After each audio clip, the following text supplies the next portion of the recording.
Welcome back to Treasures from the Purans, a treasure chest of fascinating stories from the Puran genre of Indian literature. The last episode ended with King Janmejaya asking Ved Vyas about sage Astik, who requested him to stop the snake sacrifice being organized by him, thus saving thousands of snakes. Today I will tell you the story of Jaratkaaru marrying Jaratkaaru and the birth of Astik. The learned Ved Vyas addressed King Janmejaya of the Kuru clan. "O king," he said, "in the days gone by, there lived a pious, peace-loving sage named Jaratkaaru. He had chosen not to marry. One day, while walking in the forest, he came upon a cave, entering which he found some people hanging upside down. He was startled to see this and inquired who they were and why they were hanging there. They replied, 'We are souls who have departed from earth. We are hanging here because our descendant Jaratkaaru has chosen not to marry, and our lineage faces extinction.' A saddened Jaratkaaru introduced himself and asked them what he could do to free them from this peculiar state. 'Please marry and beget children. That is the only way we will be freed and can ascend to heaven,' they replied. Jaratkaaru promised them he would get married and lead a householder's life. 'But I will only marry a girl who is also named Jaratkaaru,' he said. Meanwhile, around the same time, another story was unfolding. Sage Kashyap was married to 12 of the daughters of Daksha Prajapati. 2 of these were Kadru and Vinata. Kadru had expressed a wish to have 1,000 brave sons, and Vinata asked for 2 sons who were more powerful and bright than Kadru's sons. Sage Kashyap granted them their wish, and Kadru became the mother of 1,000 Nagas or snakes, while Vinata bore Arun and Garud. Later, Arun became the charioteer of the sun god and is seen as the reddening of the sky before sunrise, and Garud, the vehicle of Vishnu. One day, looking up and seeing the horse yoked in the chariot of the sun god, Kadru asked Vinata, "Quickly tell me the color of the horse, Vinata." "It is pure white," replied Vinata. "No, I think its tail is black," said Kadru. "Let's have a bet. Whoever loses becomes the other's slave." Vinata agreed, and Kadru, to ensure that she won the bet, told her snake sons to go and wrap themselves around the tail of the horse so that it appeared black. Some of her sons refused to do so, so she cursed them, saying, "May you fall into the sacrificial fire of Janmejaya."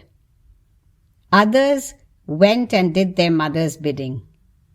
When Vinata and Kadru saw the horse again, its tail appeared black, and thus Vinata became Kadru's slave. Apart from doing all her work, she also had to sometimes carry Kadru on her shoulders.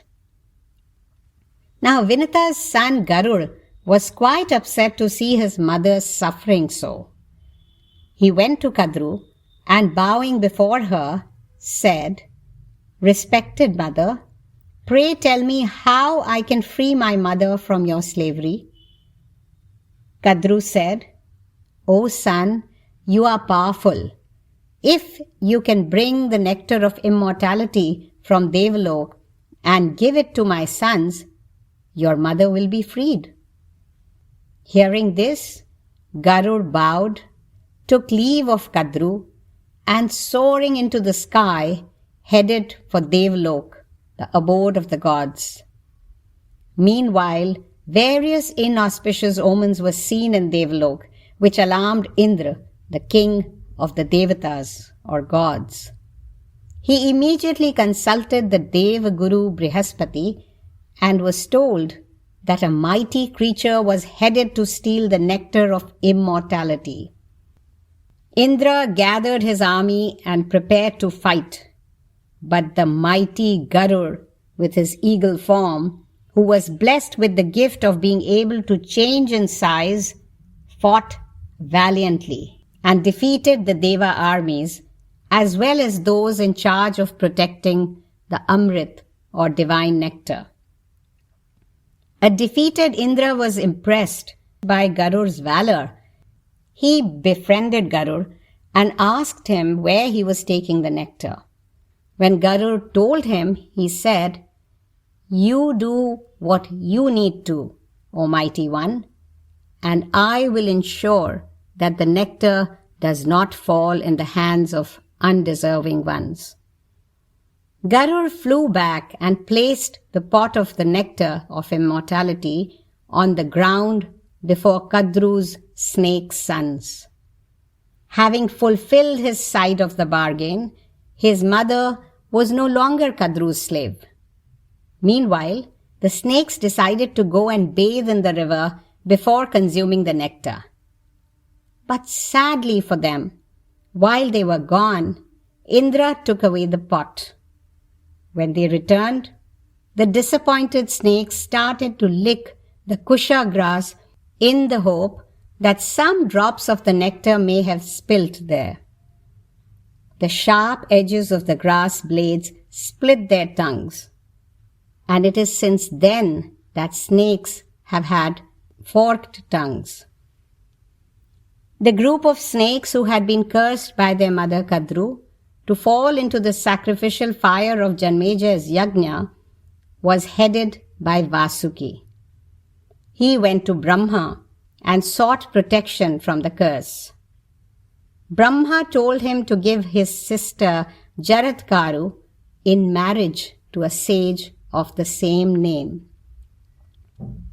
"Their son Astik will deliver you from this curse, Vasuki," said Brahma. Vasuki found Jaratkaaru wandering in the forest and requested him to marry his sister of the same name. Jaratkaaru agreed, but said, "If she ever acts against my wishes, I will leave her." And so it was that Jaratkaaru married Jaratkaaru, and the two settled down happily to married life. One day, the sage slept soundly with his head on his wife's lap.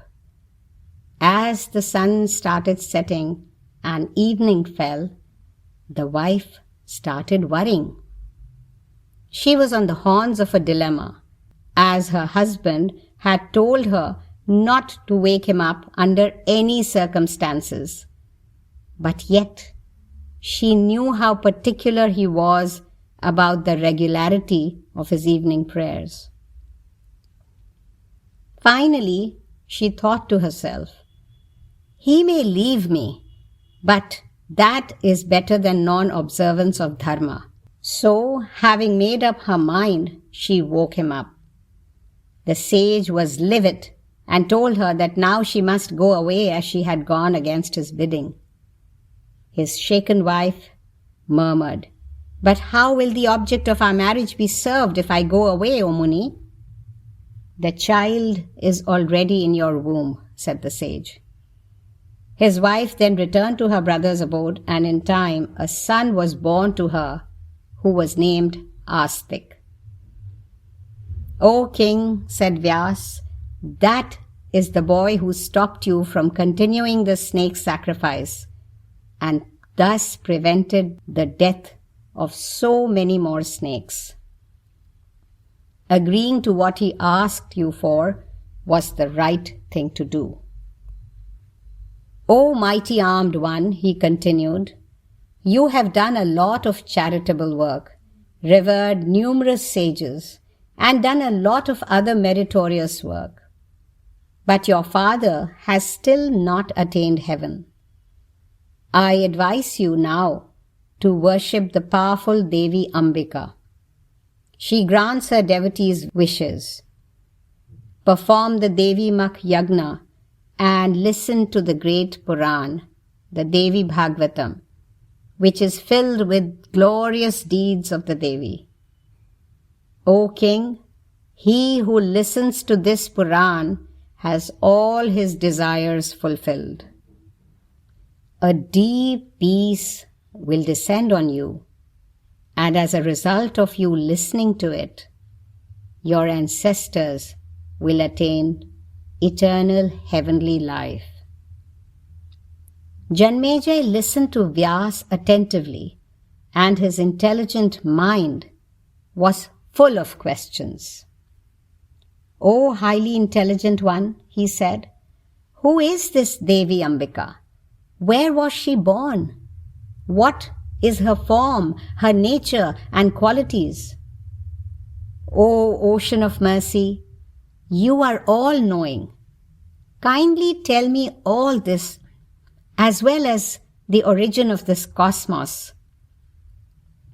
I had heard that Brahma, Vishnu and Shiva are the three gods who, respectively, create, preserve and destroy the universe. Do the three of them perform their duties independently, or are they subservient to another entity? I am very curious to know all this. You too may be curious, O listener. Curiosity is encouraged in our scriptures. In the next episode, we will listen to the learned sage Ved Vyas resolve Janmejaya's doubts.